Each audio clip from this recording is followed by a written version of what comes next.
The lights came back slowly, one by one. First the emergency lights, then the main systems, then the life support. The familiar hum of the ship's systems returning to life was the most beautiful sound anyone had ever heard. People who had been sitting in the cold darkness for 3 days suddenly found themselves in warmth and light again. But something was different. The entity's voice returned, filling the ship with its presence. This time, though, it did not sound cold or distant. It sounded almost respectful. You have passed the test. More than that, you have exceeded all expectations. The crew gathered on the bridge. Aliens and humans stood together, exhausted but alive. Yunwu stepped forward. Why did you do this? Why test us this way? Because the galaxy has forgotten an important truth, the entity replied. Civilizations rise and fall. Species become powerful and then stagnant. They rely on their advantages, their strength, their technology, their natural gifts. And when those advantages fail them, they perish because they have forgotten how to adapt. The entity paused, and the ship's view screen lit up. It showed images of ancient ruins, dead worlds, fallen empires. I was created by a species that no longer exists. They were powerful beyond measure. They had technology that made current coalition science look primitive, but they became dependent on that technology. When it finally failed, they could not survive without it. They died because they had forgotten the basic skills of survival. So you test newer species to see if they will make the same mistake? Minya asked. Yes, I eliminate the advantages. I strip away the technology and the natural gifts. What remains is the truth of a species. Can they adapt? Can they cooperate? Can they survive using only their intelligence and will? Most cannot. They die cursing their fate, unable to understand why their power did not save them. Grelth spoke up, his voice humble. But humans could, because they never had those advantages to begin with. Exactly, the entity said. Humans reach the stars without natural armor, without enhanced strength, without telepathy or any special gifts. Every step of their evolution was a struggle. Every advance came from cooperation and innovation. They built better tools because they needed them. They developed complex social structures because they were too weak to survive alone. Being fragile did not make them weak. It made them wise. The view screen changed again, now showing Earth. The blue and green planet looked so small and peaceful from space, but the entity showed humanity's history. The ice ages survived with only fire and tools.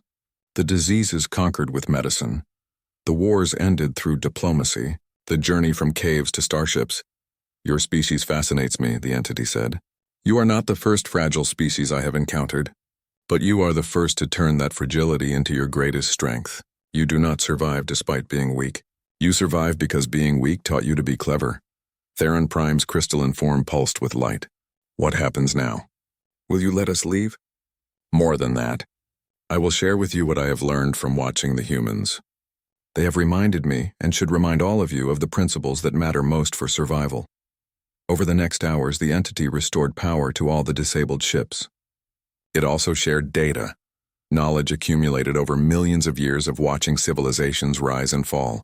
But most importantly, it shared a warning. Do not let your advantages make you weak. The Korvax have great strength, but you must also maintain intelligence and adaptability. The Valnesh have powerful technology, but you must be able to survive without it. Every species in the coalition has gifts, but gifts can become prisons if you rely on them too much. The fleet began preparations to return to coalition space, but everything had changed. The aliens who had mocked humanity days before now treated them with respect and even awe. They had seen humans save lives when their own people were helpless. They had learned from human ingenuity and determination. In the medical bay, Suman was treating the last of the injured. A young Valnesh approached her hesitantly. I wanted to thank you. You saved my life even though you had never treated my species before. Suman smiled. That is what doctors do. We figure it out. Besides, all living things have some things in common. You find the bleeding and you stop it. You find what is broken and you fix it. The details are different, but the principles are the same. Will you teach me? I am a medic too, but I only know how to treat my own kind. Of course. We should all learn to help each other. On the bridge, Daehyun stood with several alien soldiers. They were discussing combat tactics, but the conversation had changed. The aliens wanted to know about human methods, how to fight without depending on natural armor, how to plan for situations where technology fails, how to think creatively under pressure. A Korvax warrior who had once laughed at Daehyun's thin uniform now said seriously, Teach me how your people train. We have relied too much on our natural strength. I want to learn human tactics. Jiwoo found herself surrounded by alien engineers all asking questions about her backup systems and manual overrides. We thought you were primitive for using such simple technology, one admitted. But your primitive systems saved us all. They are not primitive, Jiwoo explained. They are fundamental. Sometimes the simplest solution is the best one, and sometimes the most important thing is having a system that you can fix with basic tools and understanding, not something that requires specialized equipment or training. The fleet finally departed the Void Rim expanse. As they jumped back into hyperspace, every ship transmitted the same message, a detailed report of everything that had happened, and a recommendation that humanity be granted immediate full membership in the Interstellar Coalition. When they arrived back at Coalition space, they found a huge crowd waiting. Word had spread somehow. The Council was present along with representatives from dozens of species. The ships docked one by one, and the crews emerged to a hero's welcome. Theron Prime approached Captain Hyunwoo. The crystalline being seemed to shine brighter than before. The Council has reviewed the reports from the mission. We were wrong about humanity. We will not just grant you membership. We will ask that you help reform our entire approach to exploration and survival training. We would be honored, Hyunwoo said. There is more. The entity sent us a message as well. It said that in millions of years of testing species, humans are only the third to pass completely, and they are the first fragile species to do so. You have proven that strength is not about what you are born with. It is about what you learn to do. Growth stepped forward, his massive form somehow seeming less intimidating now. I owe you my life. My crew owes you their lives. I told you that humans would die quickly in the expanse. Instead, you saved us. I ask your forgiveness for my arrogance. Daehyun shook his head. No forgiveness needed. We are all learning together. The celebrations lasted for days, but the real work was just beginning. Humanity was now a full member of the Coalition, and they brought with them a new philosophy. The Coalition Academy began teaching courses on adaptive survival, using human methods. Engineering programs added requirements for manual backup systems. Medical training expanded to include treating unfamiliar species with improvised tools. And everywhere, a new saying spread through the galaxy. The strong survive, but the adaptable thrive. Years later, Mina stood at the Coalition Academy, teaching a class of young beings from a dozen different species. On the wall behind her was a quote from the mission report that Daehyun had written after the Void Rim mission. They called us fragile. They were right. But being fragile does not make you weak. It makes you careful. It makes you clever. It makes you cooperative. And most importantly, it makes you refuse to give up. Because giving up means death. We did not survive the impossible. We survived because we never accepted that it was impossible. A young student raised their hand. Teacher, is it true that humans were almost rejected from the Coalition because they were too weak? Mia smiled. Yes, it is true. We were considered too fragile to survive in deep space, but we proved that survival is not about physical strength or natural advantages. It is about determination, innovation, and the willingness to help others even when you are in danger yourself. What is the most important lesson from the Void Rim mission? Another student asked. Minha thought about that question carefully. She thought about the 3 days in the dark. The aliens and humans working together. The moment when they realized that every species had something valuable to contribute. The most important lesson is this, she said finally. Never let your advantages make you weak. And never assume that someone who lacks your gifts is helpless. The universe does not care how strong you are or what technology you have. It only cares if you can adapt, if you can learn, and if you refuse to give up. That is what humanity taught the galaxy, and that is what we must never forget. Outside the Academy, the ships of the Coalition fleet prepared for another mission into unknown space. On every ship, human and alien crew members worked side by side. They carried advanced technology but also basic tools. They had powerful systems but also manual backups. They were prepared for anything, because they had learned the lesson of humanity. Being fragile had taught humans to be unbreakable. And now the entire galaxy was learning that same wisdom. The darkness was absolute. Every light on the Perseverance had died. The constant hum of the life support system, a sound so familiar that no one noticed it anymore, had stopped. In the sudden silence, people could hear their own breathing. their own heartbeats, and nothing else. Captain Hyunwoo pulled out a small flashlight from his emergency kit. The beam cut through the darkness like a knife. Around the bridge, other crew members did the same. The weak lights made the situation feel even more desperate. "Status report," Hyunwoo said, keeping his voice calm and steady. Jiwoo checked her instruments manually, tapping on gauges that showed mechanical readings. "All power is gone. Reactor is cold. Batteries are dead. Even the backup systems are not responding. Whatever that entity did, it was complete." "Life support?" Hyunwoo asked, though he already knew the answer. "Gone. We are on whatever air is already in the ship. For this many people. Maybe 6 hours before carbon dioxide becomes a problem." Jihoon spoke up from the tactical station. "Heat is going to be an issue too. Without power, the ship will start losing thermal energy. In space, we will get very cold very fast. On any other ship, this would be the end. The crew would have no choice but to wait for rescue that would never come." But humans had learned long ago that giving up was not an option. "Emergency meeting," Hyunwoo announced. "All senior staff and all rescued ship commanders. Medical bay in 10 minutes. The medical bay was crowded. Suman had set up portable lights powered by chemical reactions, the kind that did not need electricity.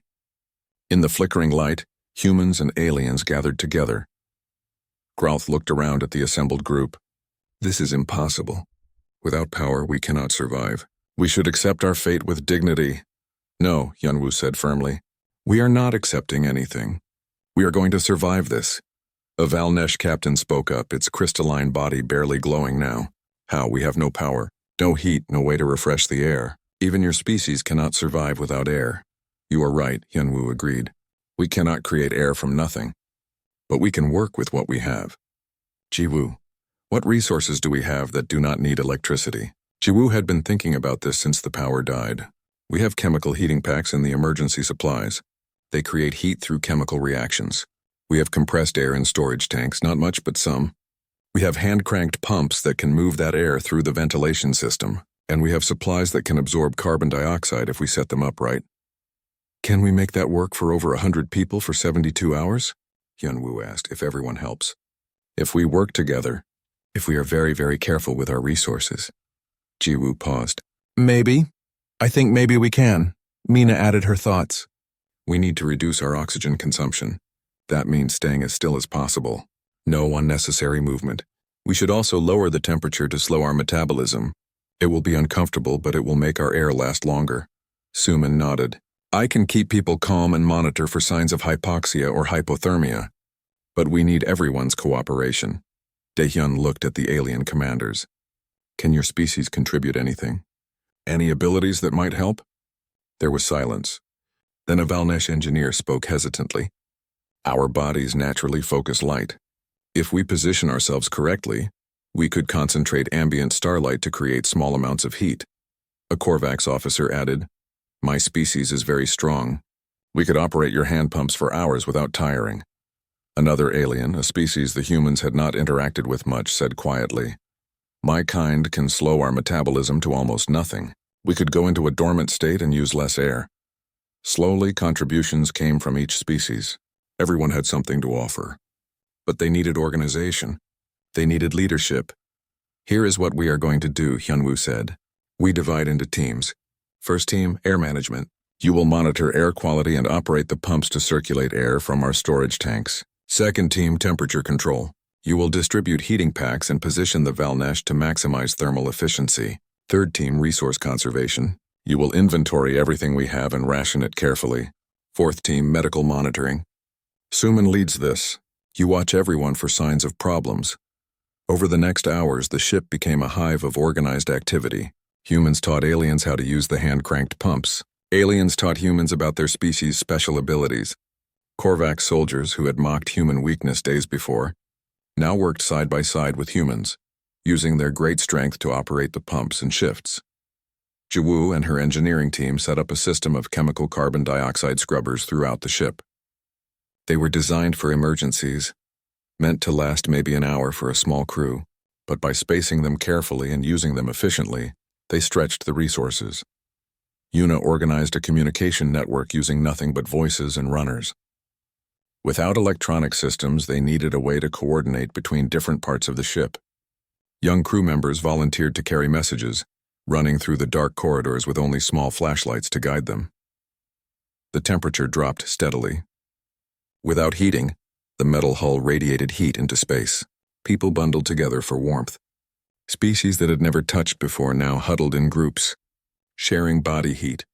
In one of the cargo holds, a group of Valnesh positioned themselves in a circle, their crystalline bodies catching the faint starlight that came through a viewport. They focused and redirected the light, creating a small area of warmth where people could rotate through to prevent hypothermia. Suman moved through the ship constantly, checking on people. She taught the aliens breathing techniques to slow their oxygen consumption. She showed them how to recognize the early signs of carbon dioxide poisoning, headaches, dizziness, confusion. And she made sure everyone knew they were not alone. On the second day, a Korvax soldier approached Daehyun. The alien was shivering, something that should have been impossible for its species.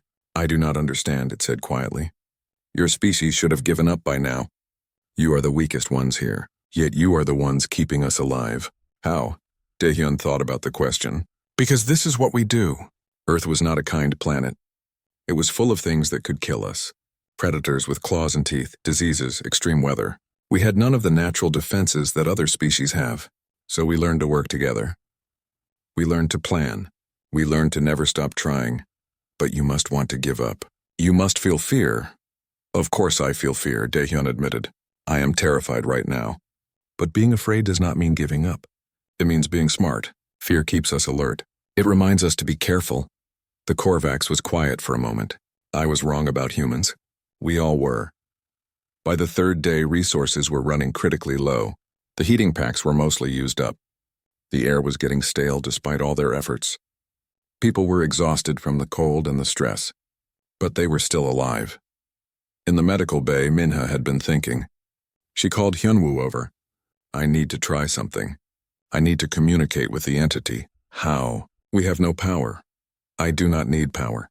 If it is what I think it is, something ancient and vast, it is probably listening all the time. I just need to talk and it will hear." Hyunwoo nodded. "Do it." Minha stood in the center of the bay and spoke clearly. "I know you can hear me. I know you are testing us, and I think I understand why. You are not cruel.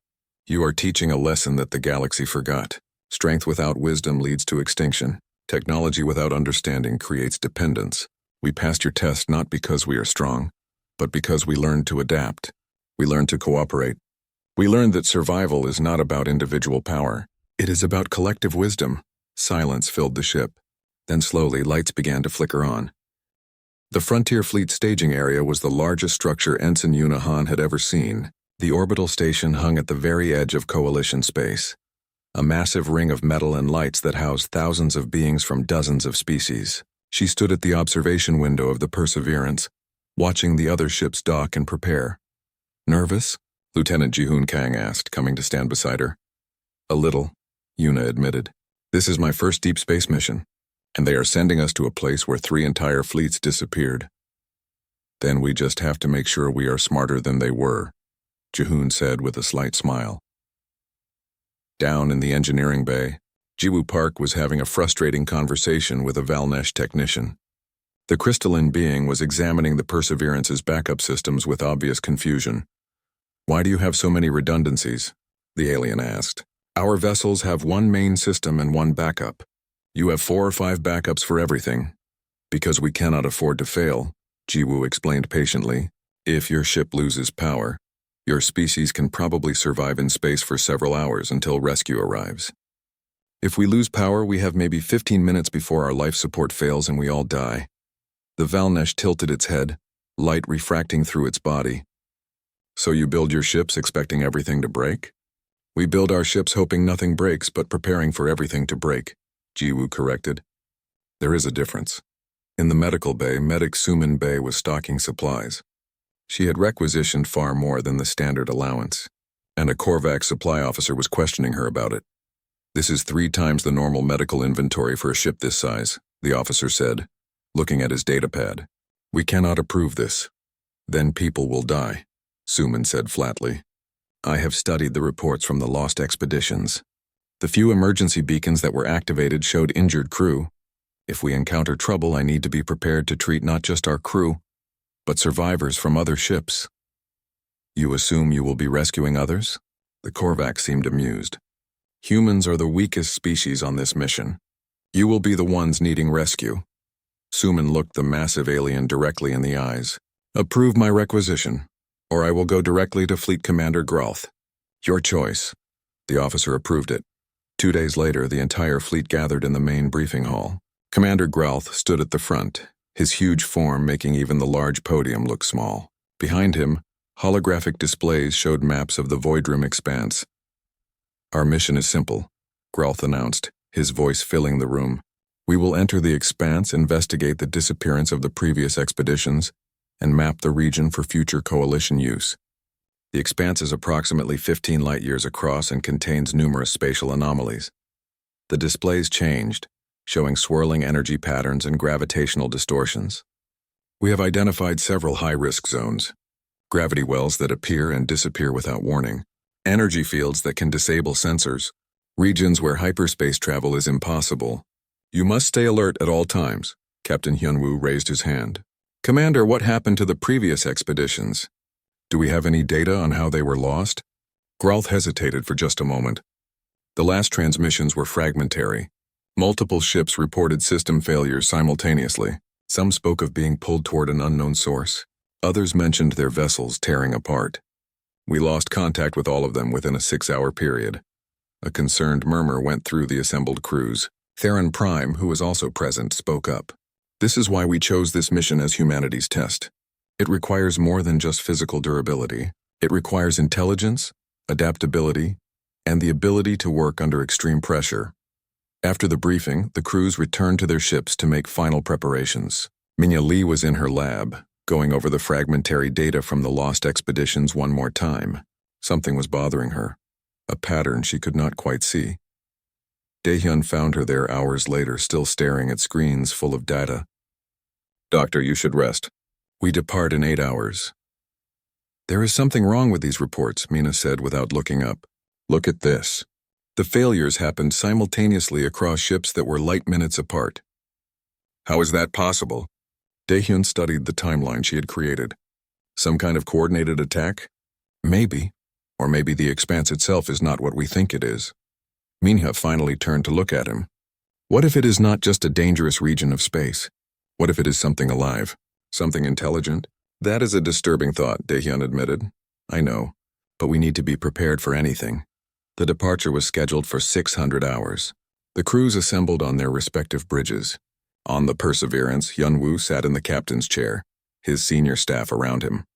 Jiwoo at engineering, Jihoon at tactical, Yuna at communications, Minya at the science station. All systems green, Jiwoo reported. Backups are ready. Manual controls are tested and functional. Fleet is signaling departure in 2 minutes, Yuna said. Hyunwoo took a deep breath. Whatever happens out there, remember your training. Stay calm, work together. We survive by being smarter, not stronger. The fleet jumped to hyperspace together, 20 ships heading into the unknown. The journey to the edge of the expanse took 6 hours. When they dropped back into normal space, the view was breathtaking and terrifying. The Void Rim expanse looked like a wound in space itself. Swirling clouds of energy and colors that should not exist, stars that seemed to flicker in and out of reality, and at the center, a darkness so complete it seemed to swallow even the light around it. Sensors are giving strange readings, Minha reported. The physics here are wrong. Gravity is fluctuating. Time seems to be moving at different rates in different areas. Stay close to the fleet, Hyunwoo ordered. Do not drift away from the others. They moved forward carefully, all 20 ships in a tight formation. For the first hour, everything seemed fine. Then the alarm started. Gravity well forming dead ahead, Jihoon called out. It is pulling at us. All ships are reporting the same thing, Yuna added, her voice tight with stress. On the fleet channel, Commander Gralth's voice boomed. Increase power to engines. Push through the distortion. Hyunwoo watched as the larger coalition ships powered up their massive engines. They surged forward, trying to break free of the gravity well. The Perseverance was too small to match their acceleration. Do not try to match them, Jiwoo warned. Our engines cannot take that strain. Pull back, Hyunwoo decided. Let the well pass between us and them. It was the right decision. The gravity well suddenly intensified, and in that moment everything went wrong. A massive pulse of energy exploded outward from the well. Lights flickered on every ship. On the coalition vessels, systems started failing. Through the view screen, the crew of the Perseverance watched in horror as the other ships went dark, one by one. Emergency lights came on, then died. The ships began to tumble, caught in the gravity well, completely powerless. But the Perseverance still had power. Their simpler systems had survived the pulse. All ships are reporting complete system failure, Yuna said, her voice shaking. They are drifting. Life support is failing on at least 6 vessels. Hyunwoo did not hesitate. Daehyun, gather your rescue team. Sumin, prepare the medical bay for mass casualties. Jiwoo, can we reach them? If we are very, very careful, Jiwoo said. Then let us show them what fragile humans can do. The Perseverance moved slowly through the debris field. All around them, the once mighty ships of the Coalition fleet drifted helplessly.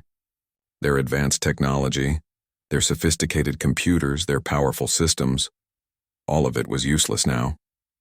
The energy pulse had fried every circuit, disabled every sensor, shut down every automated system. Daehyun stood in the airlock, checking his suit one more time.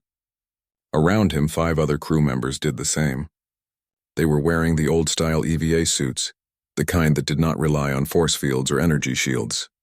Just thick fabric, reinforced plating, and good old-fashioned mechanical seals. Remember, Daehyun said to his team, we use the mechanical tethers only. No magnetic locks, no powered tools, everything manual. The last thing we need is for our equipment to fail out there. Through the airlock window, he could see the nearest disabled ship. It was a Valnesh vessel tumbling slowly. Its crystalline hull was still intact, but there was no light, no sign of active systems. We have a lock on their emergency airlock.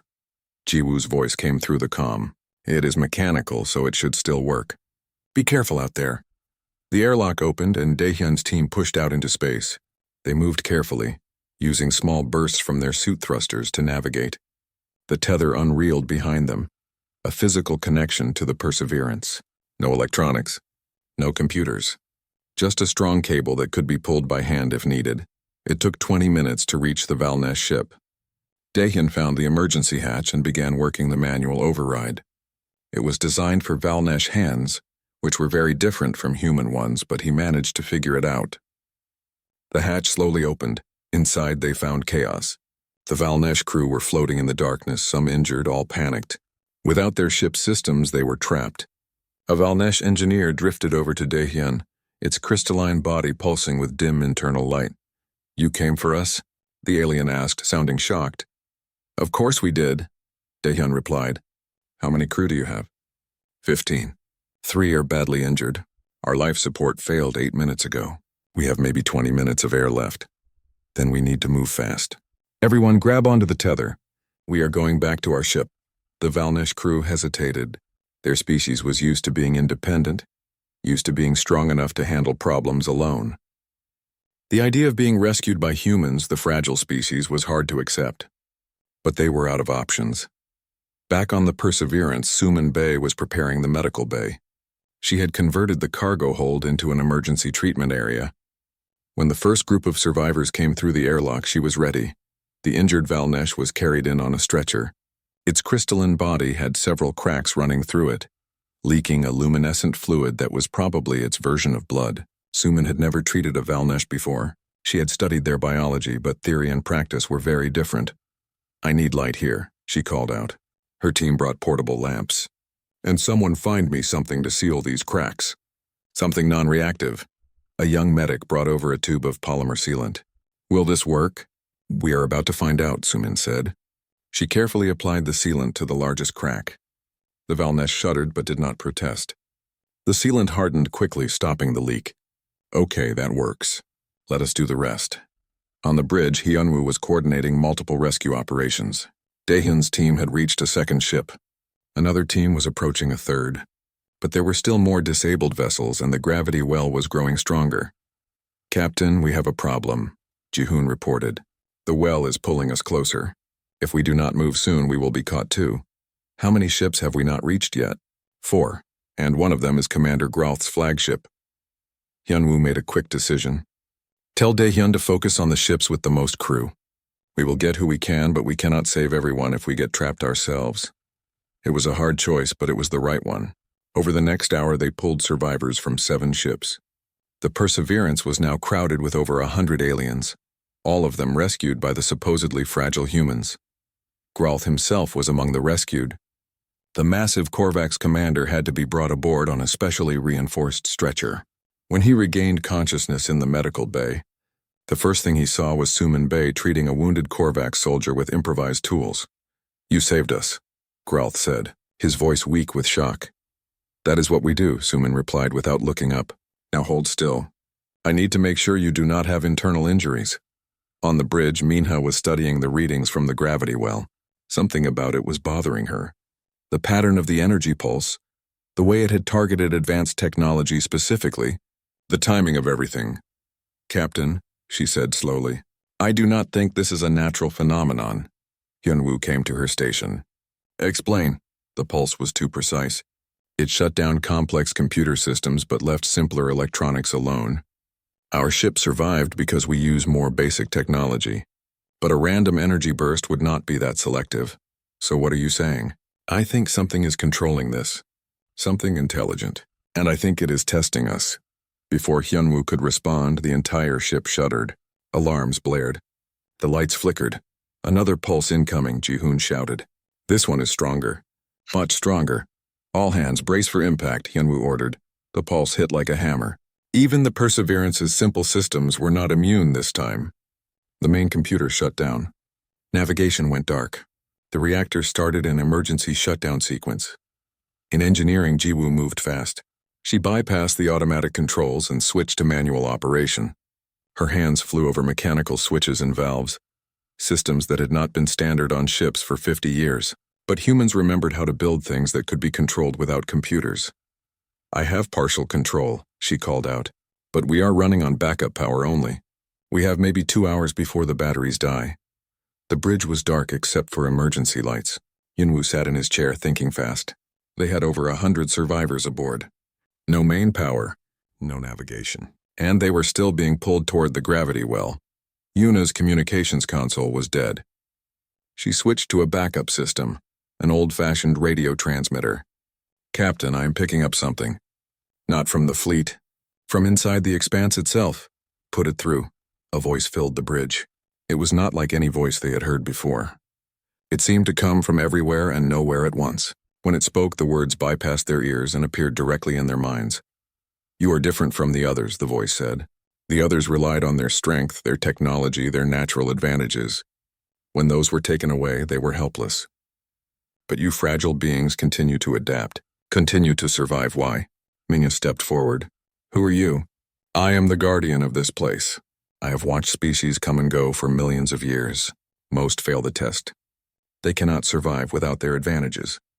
But you humans are interesting. You have no natural advantages, yet you survive anyway. This is a test?" Hyunwoo asked, his voice hard.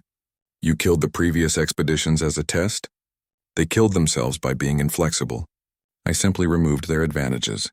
Those who could adapt would survive. Those who could not would perish. That is the nature of evolution." Gralth had made his way to the bridge, still injured but determined. "What do you want from us?" "I want to see if you are worthy of surviving. The test is not over. I will shut down all technology. No power, no heat, no life support. You will drift in the void. If you can survive for 72 hours, you will pass. If you cannot, you will join the others who failed." "Wait," Hyunwoo said quickly. "We have innocent people aboard. Injured survivors. They did not choose this test. Life does not care about choice. The universe does not care about fairness. You survive or you do not. There is nothing else." The voice faded, and one by one every system on the ship went dark. The great chamber of the Galactic Council stretched as far as the eye could see. 12 massive platforms floated in a circle, each one holding representatives from the oldest and most powerful species in known space. At the center stood Captain Hyunwoo Choi, wearing the dark blue uniform of Earth's diplomatic corps. Behind him stood 3 other humans, all waiting to hear their fate. Theron Prime rose from its crystalline seat. The being looked like living glass, its body reflecting thousands of colors as it moved. When it spoke, Its voice echoed through the chamber like wind chimes in a storm. "We have reviewed humanity's request for full membership in the Interstellar Coalition. The Council has concerns." Hyunwoo kept his face calm, though his heart was beating fast. Beside him, Corporal Daehyun Kim stood at attention. Engineer Ji-woo Park and Dr. Mina Lee waited quietly. They had all prepared for this moment. A holographic display appeared in the air above them. It showed a rotating image of a human body, with red markers highlighting various points. "Humans are classified as a Class 5 fragile species," Theron Prime continued. "Your skin tears easily. Your bones break under minimal pressure compared to most species. You cannot survive in vacuum for even 30 seconds. Radiation that other species find merely uncomfortable will kill you in hours. You require a very specific mixture of gases to breathe, and you can only survive in a narrow temperature range." Another alien spoke up. This was Grolth, a massive creature that looked like it was made of living stone and metal. Its voice was deep and rumbling. "Your species has no natural armor, no venom, no telepathic abilities. You cannot even see in the dark properly. Why should we trust you to survive in deep space?" A third voice joined in, soft and whispering. This was Selene, a being that seemed to be made of floating mist and light. "We mean no disrespect, but 14 species in the Coalition can survive direct exposure to space. 9 can withstand temperatures that would instantly vaporize you. 7 can regenerate from injuries that would kill a human permanently. What can you offer that justifies the risk of including you?" Hyunwoo stepped forward. He had been waiting for this question. "You are right about everything," he said clearly. "We are fragile. We do break easily. We die in environments where many of you would barely feel discomfort. But you are wrong about one thing." The Council waited. Hyunwoo continued. "You think survival is about being invulnerable. We learned long ago that it is about being adaptable. My species did not reach the stars because we were strong. We reached them because we refused to stop trying. When we could not breathe in space, we built better suits. When radiation threatened us, we created better shields. When the cold would kill us, we invented better heating. We survive because we find solutions." Theron Prime's crystalline form seemed to pulse with light. "Pretty words, Captain. But words do not survive the void. We require proof." "Then give us a chance to prove it," Hyunwoo said. The Council members looked at each other. There was a long moment of silence. Finally, Grolth spoke. "Very well. We will give humanity a test. The frontier fleet is about to depart for the Voidrum Expanse. 3 previous expeditions have been lost in that region. The environment is extremely hostile. Spatial anomalies, gravitational distortions, energy fields that disable most technology. If humans can survive that mission, we will reconsider your application." Min-ha Lee whispered urgently to Hyunwoo. "Captain, that is a death sentence. They are sending us to the most dangerous place they know." Hyunwoo never took his eyes off the Council. "We accept." Theron Prime seemed surprised. "You understand what you are agreeing to? This is not a simple exploration mission. This is the most hazardous posting in the entire Coalition. Species far more durable than yours have died there." "We understand," Hyunwoo said firmly. "And we accept." The Council dismissed them. As the 4 humans walked out of the great chamber, Daehyun finally spoke. "Sir, are we really going to do this?" "We do not have a choice," Hyunwoo replied. "If we refuse, humanity will never be taken seriously. They will always see us as too weak, too fragile. This is our only chance." Ji-woo Park looked worried. 3 expeditions lost. That means no survivors, no data. We will be going in completely blind. "Then we prepare for everything," Hyunwoo said. "We have 2 weeks before departure. I want every system on our ship checked 3 times, every seal tested, every backup tested. We cannot rely on being tough, so we have to be thorough." They returned to their ship, the Perseverance. It was small compared to the massive vessels of other Coalition species, but it was built by humans for humans. Every centimeter had been designed with their fragility in mind. Over the next 2 weeks, the crew worked constantly. Ji-woo Park went over every system personally. She added manual overrides to everything. When other engineers asked why, she said, "Because computers can fail. Electronics can break. But mechanical systems can be fixed with basic tools." Daehyun Kim trained with the security team. They practiced emergency procedures until they could do them in their sleep. Vacuum drills, fire drills, breach drills. Every possible disaster scenario. Mina Lee studied every bit of data about the Voidrum Expanse. There was not much information, but she found some patterns in the last transmissions from the lost expeditions. They all mentioned technology failing, systems going dark, ships becoming uncontrollable. She reported her findings to Hyunwoo. "Captain, I think the Expanse attacks advanced technology somehow. The more sophisticated the system, the more likely it is to fail." Hyunwoo thought about this. "So our best advantage might be having simpler technology?" "Maybe," Mina said. "Or at least having backups that do not rely on computers." On the day of departure, the Frontier fleet gathered at the staging area. There were 20 ships in total. The Perseverance was by far the smallest. Crew members from other ships looked at the humans with a mixture of pity and confusion. They could not understand why such fragile beings would volunteer for such a dangerous mission. A Korvax soldier approached Daehyun. The alien was twice his size and covered in natural armor plating. "Human, why are you not wearing protective gear?" Daehyun looked down at his standard uniform. "This is our protective gear." The Korvax laughed, a sound like grinding rocks. "That thin fabric. My species uses armor that can withstand direct weapons fire. You will die quickly in the Expanse." "Maybe," Daehyun said calmly. "Or maybe we will surprise you."